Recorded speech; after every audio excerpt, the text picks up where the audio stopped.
कल्पना कीजिए चिलचिलाती धूप की। एक प्यासा बच्चा स्कूल के कोने में खड़ा है। उसका गला सूख रहा है, होंठ फट रहे हैं। सामने पानी का मटका रखा है, लेकिन वह उसे छू नहीं सकता। क्यों? क्योंकि समाज ने उसे अछूत मान लिया है।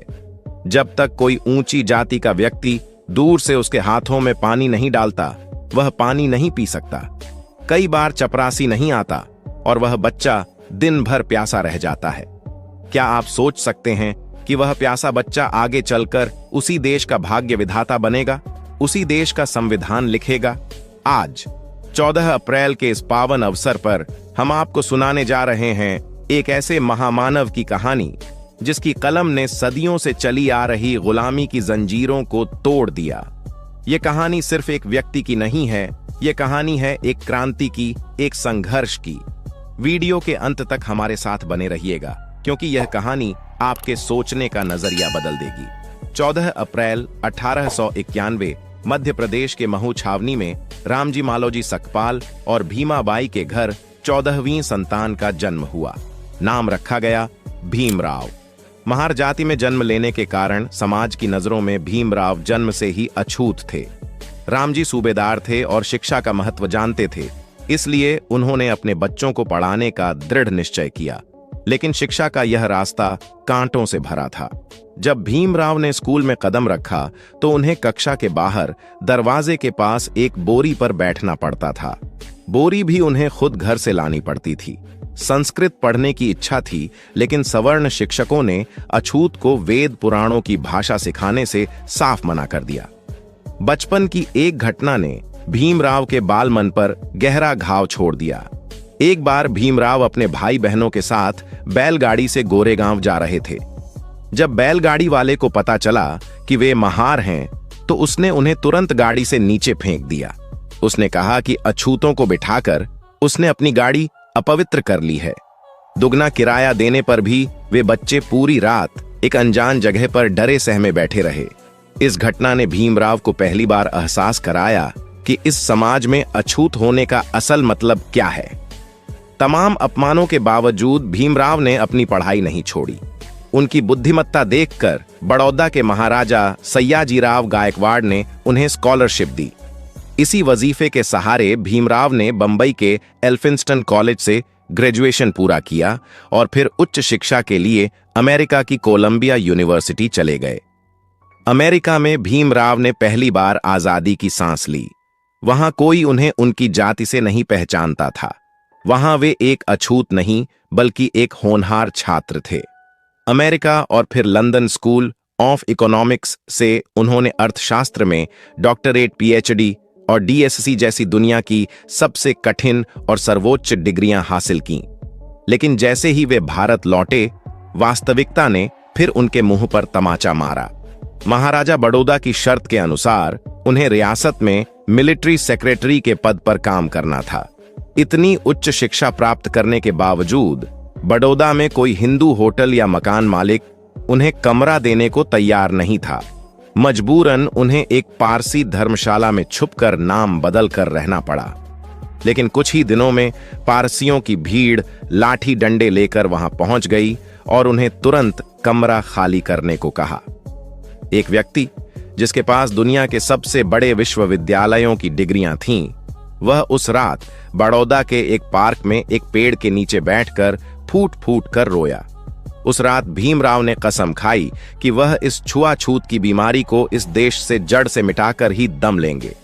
डॉक्टर अंबेडकर समझ चुके थे कि सिर्फ उच्च शिक्षा हासिल करने से समाज नहीं बदलेगा, इसके लिए लड़ना होगा। उन्होंने नारा दिया, शिक्षित बनो, संगठित रहो, संघर्ष करो। साल 1927, महाराष्ट्र का महाड़ शहर। यह कोई साधारण दिन नहीं था। डॉक्टर अंबेडकर हजारों दलितों के साथ महाड़ के चवदार तालाब की ओर मार्च कर रहे थे। उस तालाब का पानी कुत्ते, बिल्ली, जानवर पी सकते थे, लेकिन दलितों को उसे छूने तक की मनाही थी। डॉक्टर अंबेडकर ने उस तालाब की सीढ़ियां उतरी, अपने हाथों की अंजुली में पानी लिया और उसे पी लिया। यह सिर्फ पानी पीने की घटना नहीं थी, यह हजारों सालों की ब्राह्मणवादी व्यवस्था को दी गई एक खुली चुनौती थी। सवर्णों ने अफवाह फैला दी कि अछूतों ने तालाब गंदा कर दिया है। इसके बाद दलितों पर भयानक हमले हुए, लेकिन अंबेडकर नहीं झुके। उन्होंने दिसंबर 1927 में मनुस्मृति का दहन किया, वह ग्रंथ जो उनके अनुसार असमानता और छुआछूत की जड़ था। और इसके बाद कालाराम मंदिर, नासिक में प्रवेश का आंदोलन शुरू किया।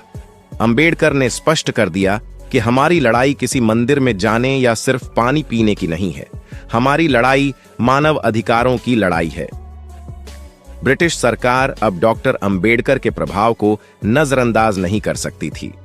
उन्हें लंदन में गोलमेज सम्मेलनों में दलितों के प्रतिनिधि के रूप में बुलाया गया। वहां उन्होंने बेबाकी से कहा कि भारत में अछूतों की स्थिति गुलामों से भी बदतर है। उन्होंने दलितों के लिए पृथक निर्वाचिका यानी अलग वोटिंग अधिकार की मांग की। ब्रिटिश सरकार ने यह मांग मान ली, लेकिन महात्मा गांधी इसके सख्त खिलाफ थे। गांधी जी का मानना था कि इससे हिंदू समाज बंट जाएगा। गांधी जी ने यरवदा जेल, पुणे में आमरण अनशन शुरू कर दिया। गांधी जी की तबीयत बिगड़ने लगी और पूरे देश का दबाव डॉक्टर अंबेडकर पर आ गया। यदि गांधी जी को कुछ हो जाता तो देश भर में दलितों का कत्लेआम मच सकता था। भारी मन और एक ऐतिहासिक दबाव के बीच डॉक्टर अंबेडकर ने गांधी जी की जान बचाने के लिए 1932 में पूना पैक्ट पर हस्ताक्षर किए। अंबेडकर ने दलितों की अलग वोटिंग का अधिकार छोड़ दिया, लेकिन बदले में आरक्षित सीटों की संख्या बढ़वा ली। यह उनके जीवन का सबसे कठिन राजनीतिक फैसला था। 15 अगस्त 1947 को देश आजाद हुआ। डॉक्टर अंबेडकर की विद्वता इतनी प्रखर थी कि चाहकर भी कोई उन्हें दरकिनार नहीं कर सकता था। उन्हें स्वतंत्र भारत का पहला कानून मंत्री बनाया गया और सबसे महत्वपूर्ण जिम्मेदारी सौंपी गई, संविधान की प्रारूप समिति का अध्यक्ष बनाना। उन्होंने दिन रात एक करके अपने बिगड़ते स्वास्थ्य की परवाह किए बिना दुनिया का सबसे विस्तृत और महान संविधान भारत को दिया।